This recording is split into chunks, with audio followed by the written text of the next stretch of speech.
2014년 4월 16일이 여러분 다 기억하시는 세월호가 진도에서 침몰한 날입니다. 얼마나 그 고등학교 2학년 가장 인생에서 아름답고 성장할 나이에 있는 젊은 고등학생들 200여 명, 민간인 같이 해서 약 300여 명이 하루아침에 목숨을 잃고 명을 달리했습니다. 제가 가장 안타깝고 외롭고 힘들었던 기억은 그 엄마의 절규였습니다. 제발 우리 아들 엄마라고 부르면서 엄마 밥 주세요. 배고파요. 그 얘기 한번 듣는 게 소원이라고 이야기합니다. 아들이 속을 썩이건 아들이 나를 괴롭히던 아들이 맨날 돈만 달라고 하던 내 아들 이름 한번 불러보는 게 그 어머니의 소원이었습니다. 그런데 하나님도 마찬가지입니다. 하나님이 뭐가 부족해서? 하나님은 어느 것도 부족하지 않으신 분이지 않습니까? 근데 하나님은 왜 우리를 만드셨을까요?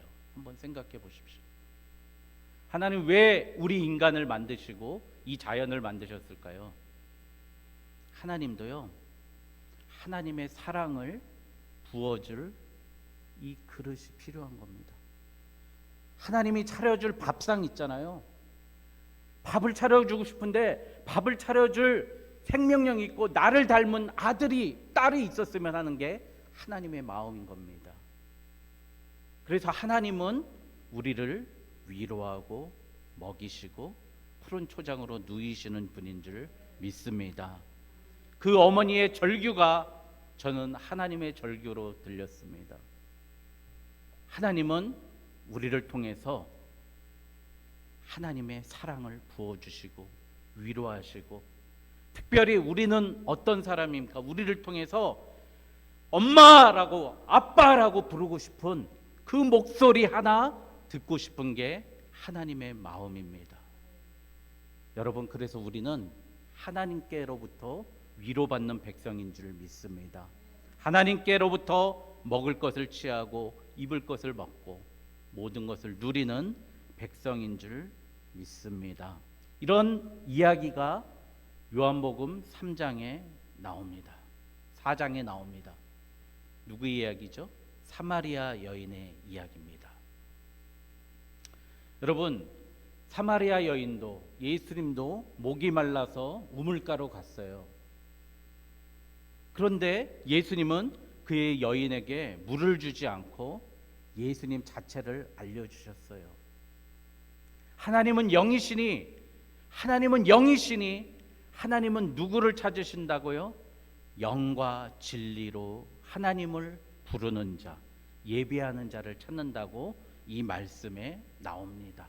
그래서 우리 주보에는 제일 처음에 요한복음 4장 24절에 하나님은 영이시니 예배하는 자가 영과 진리로 예배할지니라, 이 말씀을 항상 주보 제일 위에 올려놓고 있습니다. 이 여인은 물을 기르러 왔는데 진짜 예수님을 만났더니 뭐라 그래요? 나의 목마름은 이미 다 해소되었습니다. 영생의 진리의 물이 여기 있다는 걸 깨닫고 어떻게 했어요? 동네로 달려가고 동네 사방 전도하고 사람들에게 예수라는 이름을 알렸습니다. 여러분, 하나님은 우리가 예배만 하면 목마르지 아니할 것이요, 너가 방황하고 낙심하고 남자들 때문에 고민하는 그 문제도 해결될 것이라고 예수님은 그에게 하나님의 위로와 하나님의 목마르지 않는 삶을 허락해 주신 줄 믿습니다. 그러나 그런 위로를 받은 사람도 있지만 여러분 잘 아시다시피 하나님의 위로를 받지 못했던, 사람들의 위로를 받지 못했던 사람이 있습니다. 여러분 누굴까요? 바로 욥입니다. 욥이 자식 10명을 잃어버리고 재산을 다 잃어버리고 자기는 욕창에 걸려서 기아장으로 자기 진물 나오는 피부를 긁고 있을 때 친구들이 이래요. 너 고아와 과부와 나그네를 멸시하고 천대했기 때문이야. 그들 것을 뺏었기 때문이야 라고 이야기합니다. 분명 네가 의인이지만 너는 분명히 죄가 있기 때문에 너는 벌을 받는 거야 라고 이야기합니다. 절대 위로가 되지 않는 이야기지 않습니까? 그래서 욥은 욥기 6장 25절에 어찌 옳은 말이 어찌 그리 고통스러운고 이렇게 이야기합니다. 한번 말씀드리고 싶습니다. 우리 교회는 옳은 말 하지 않았으면 좋겠습니다. 오늘 이 시간 이후부터 옳은 말 하지 마십시오. 위로의 말만 하는 오직 예수교회 되길 주님의 이름으로 축원드립니다. 없는 얘기했어 라는 이야기 하지 마시고, 내가 사실 말했죠 거짓말했어 라는 얘기 하지 마시고, 현실을 이야기하지 마시고 하나님의 비전과 하나님의 꿈, 소망을 이야기하는 우리 오직 예수교회 되길 주님의 이름으로 축원드립니다. 그래서 오늘 우리는 이런 교회 되기 위해서 세 가지로 여러분들께 권면드리고자 합니다. 첫 번째, 우리가 위로하기 위해서는 우리가 위로받아야 되는 줄 믿습니다. 두 번째는 우리가 위로해야 되는 줄 믿습니다. 그리고 진짜 하늘의 위로는 세 번째, 하늘로부터 내려온다는 걸 알아야 됩니다. 여러분, 위로라는 게요 뜻을 보니까 컴포트라고 그래요. 컴포트. 이게 컴이 뭐 컴플렉스의 가치라는 뜻이잖아요. 같이 함께. 폴트가 힘이라는 뜻이에요. 같이 힘쓰다라는 뜻이에요. 같이 힘쓰다. 상대에게 그가 어렵고 무거운 짐을 대신 져주는 게 위로인 겁니다. 위로. 저는 이번 성전 건축하는 과정을 보면서 저의 힘을 덜어주었던, 제 힘을 대신 지어줬던 분들의 평생 잊지 않고 그들을 위해서 기도할 예정입니다.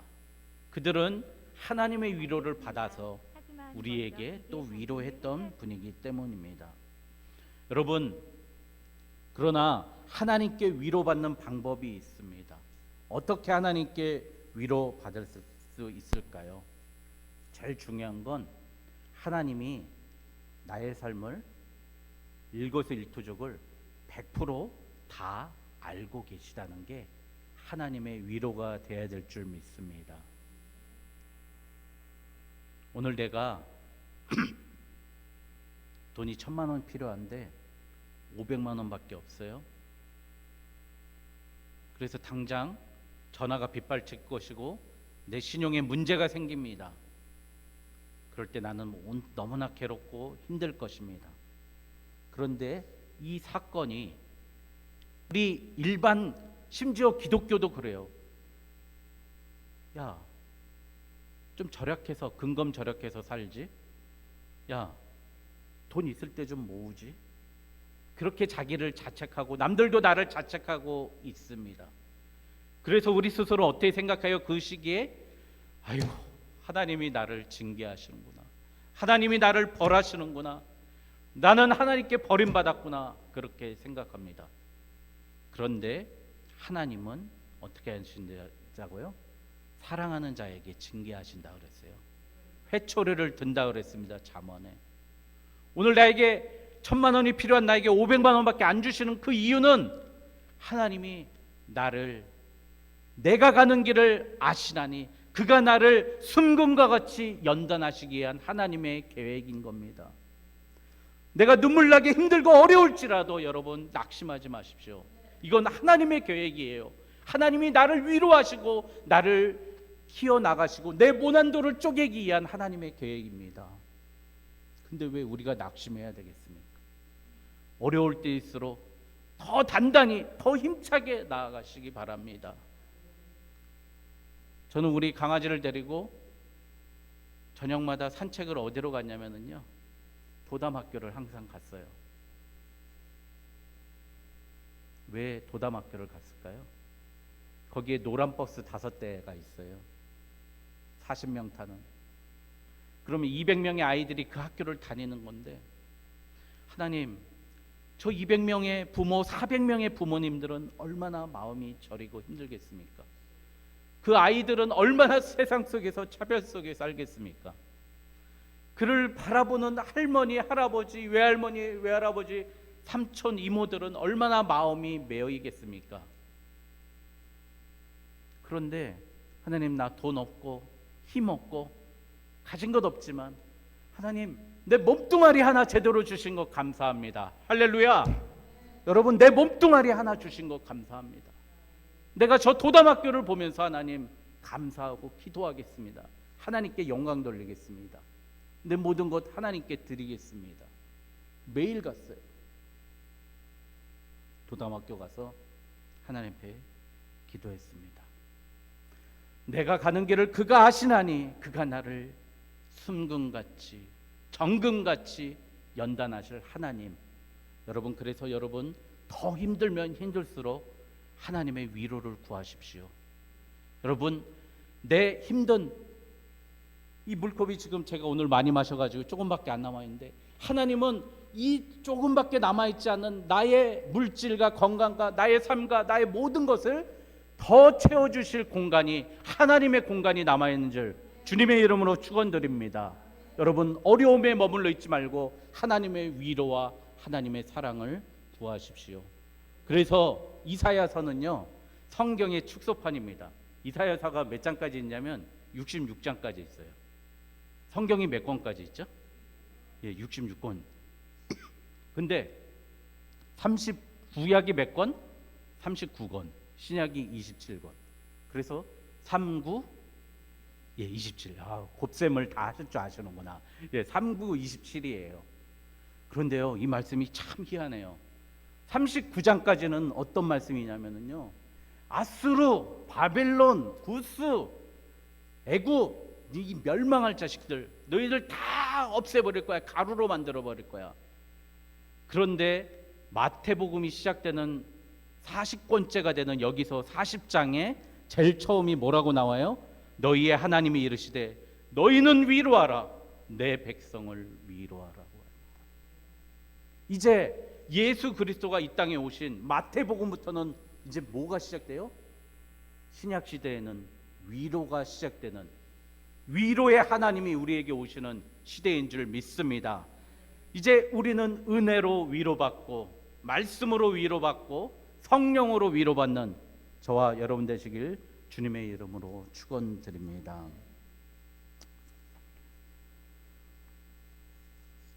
두 번째로 우리는 위로해야 됩니다.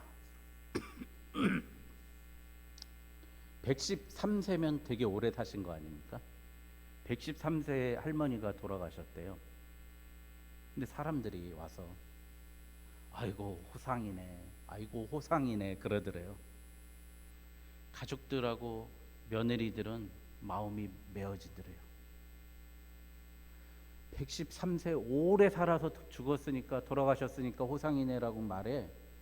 우리는 우리 엄마와 우리 할머니와 우리 시어머니와 113년의 사랑의 기억이 쌓여 있어서 그게 얼마나 큰데 남들은 잘 죽었네 그렇게 이야기해서 호상이래요.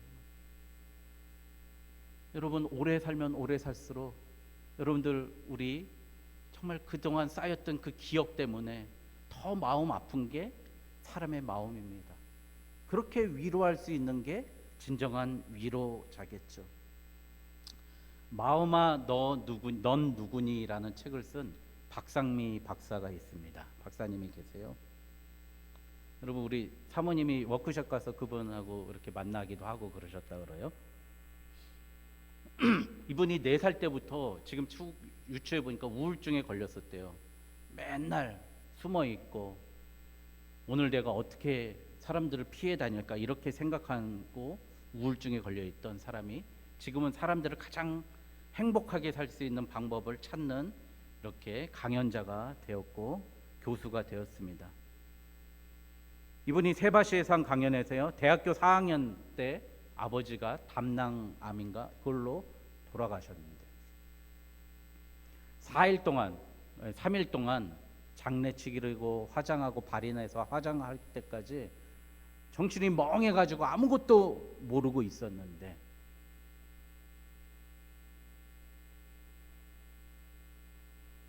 여준이라는 친구를 장례를 다 끝나고 보니까 친구가 옆에 있더래요. 그 친구가 왜 여준아 너 언제 왔었어? 그랬대요. 근데 그 여준이라는 친구가 나 첫날부터 왔었어. 너에게 어떻게 위로해 줄지 몰라서 나 그냥 식당 아주머니들 가서 식당에서 설거지만 하고 있고 너 얼굴 보면 눈물 나고 아무 말을 해줄 수가 없어서 4일 동안 설거지만 했어 라고 이야기하더래요. 여러분 진짜 위로는 이렇게 하는 거 아닙니까? 호상이네라고 이야기하는 것보다 그 친구가 너무 아파하고 힘들어할까 봐 멀리서 그 친구를 바라보면서 그 일을 거들어주고 식사를 나르고 설거지를 해주는 그 여준이라는 친구를 소개하는 강의를 제가 들었습니다. 널 보면 무슨 말로 위로할지 몰라서 설거지했어. 저는 이번에 더 여실히 느꼈습니다. 우리 성도님들이 얼마나 어려운 환경 속에서 얼마나 힘든 가운데서 삶을 영위하고 있는지 더 깨달았습니다. 그래서 저는 여러분들을 위로하기 위해서 더 위로하기 위해서 애쓸 것입니다. 위로는 이 박상미 박사가 이렇게 얘기해요. 위로는 말로 하는 게 아니라 행동으로 하는 것이다 라고 이야기합니다. 우리 오직 예수교회는 위로를 손과 발로 내 몸으로 하는 오직 예수교회가 되길 주님의 이름으로 축원드립니다. 저는 이런 적이 있었어요. 전도사를 하는데 이제 교통비를 주신다는 거예요, 교회에서. 그러면 이제 제 계좌로 붙여주시면 좋잖아요. 근데 꼭 예배 끝나고 사람들 다 모인 자리에서 봉투를 저한테 주시는 거예요. 근데 그 봉투를 받는데 제가 너무 마음이 아픈 거예요. 어느 권사님은 명절 때만 되면 저한테 꼭 생일 때 명절 때 되면 봉투를 주세요. 3만 원, 5만 원.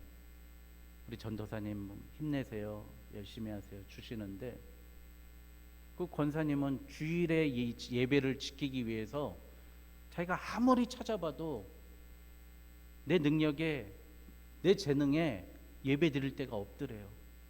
유일하게 주일날 예배 드릴 수 있는 것은 24시간 뼈다귀 해장국집에서 야간 근무하는 거래요. 예배를 드리기 위해서 거기서 한 5년간 그분이 일하셨어요. 근데 이 족저근마경이라는 게 있습니까? 그게 있으면서도 그 서빙을 보고 몇 년 동안 하신 거예요. 참고 견디면서. 결국엔 그게 키워져 가지고 스스로 하신 거예요. 이번에 입당 예배 때도 오셨는데. 근데 그걸 봤는데 그분 권사님 얼굴이 딱 떠오르는 거예요. 저분 목숨 걸고 예배 지키려고 그렇게 해서 하신 그 돈을 제가 사람들 앞에서 받는 게 너무 부끄러운 거예요. 저에게 그런 마음이 드는 건 뭐죠? 저도 위로할 마음이 있기 때문이에요.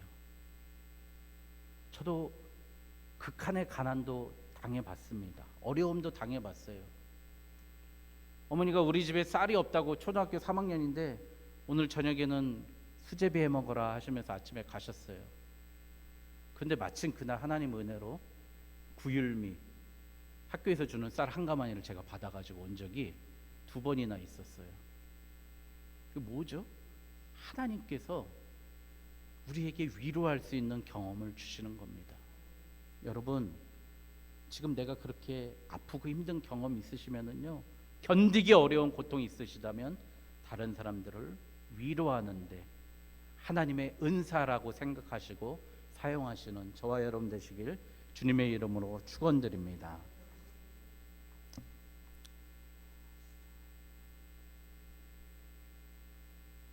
마지막으로 진짜 위로는 하늘로부터 내려옵니다.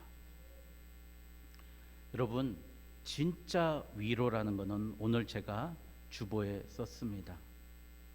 자신이 타락하고 절망적인 처지를 깨달았습니까? 내 안에 선한 것이라고는 단 하나라도 없는 나는 쓰레기입니다 라고 티끌입니다, 잽니다 라고 이야기할 정도의 자기 마음속에 처절한 절망이 있어야 하나님의 위로가 내려옵니다. 이것이 바로 구원받은 사람의 증거입니다. 여러분, 내가 예수님이 회개하라 심령 천국이 가까웠느니라, 왜 이 말씀하셨겠어요? 회개하면 하나님의 위로가 임하는 줄 믿습니다. 내가 쓰레기고 걸레만도 못하고 정말 하나님의 은혜를 도저히 받을 수 없는 그 처절한 가난한 심령이었을 때 하나님은 우리에게 은혜를 주십니다. 하나님은요, 진짜 은혜는 뭐냐면, 하나님의 진짜 위로는 뭐냐면, 나를 비춰주셔서 나를 조명하셔서 내 안에 내 모든 죄악이 드러나고 내 눈으로 내 안에 모든 죄가 보이고 그 보이는 죄 때문에 고개 들 수 없고 하나님 앞에 죄송하고 사람들 앞에 볼 낯짝이 없는 내 자신을 발견하는 것이 진정한 그 사람에게 뭐라 그래요? 애통하는 자는 복이 있나니 그가 하나님의 위로를 받을 것이며, 자기의 가슴을 찢으면서 제발 애통해야 되는 우리 오직 예수교회가 됐으면 좋겠습니다. 그래야 하나님이 임합니다. 하나님이 빛이 임하고 하나님의 구원이 임하고 하나님의 권능이 임한다는 것은 내 마음속에 조명하시는 하나님, 빛으로 오신 하나님이 나를 죄인으로 하시고 내가 너를 오늘 잡아서, 더러운 너를 잡아서 나의 유산으로, 기업으로, 내 분깃으로 너를 쓰겠다는 하나님의 약속인 줄 믿습니다. 여러분, 이제 매일매일 제가 우리 성도님들 위로하겠습니다. 이번 주에 제가 거의 다 전화 받으셨죠? 우리 제가 김춘하 집사님께만 전화를 못한 것 같은데 위로의 전화를 좀 올렸습니다. 제가 자주 하겠습니다. 반대로 우리 성도님 저를 좀 위로해 주셨으면 감사하겠습니다. 우리 오직 예수교회가 또 새로 많이 오실 거예요. 그분들 위로의 마음으로 섬겼으면 좋겠습니다. 또 우리 하나님께 위로를 바라며 하나님이 바라시는 하나님의 빛으로, 하나님의 빛이 내 가슴 속에 뻥 뚫리고 떨어지면서 나는 죄인입니다, 심령이 가난한 자로 천국 백성으로 나아가는, 위로받고 위로하고 위를 바라보는 저와 여러분 되시길 주님의 이름으로 축원드립니다. 기도하겠습니다.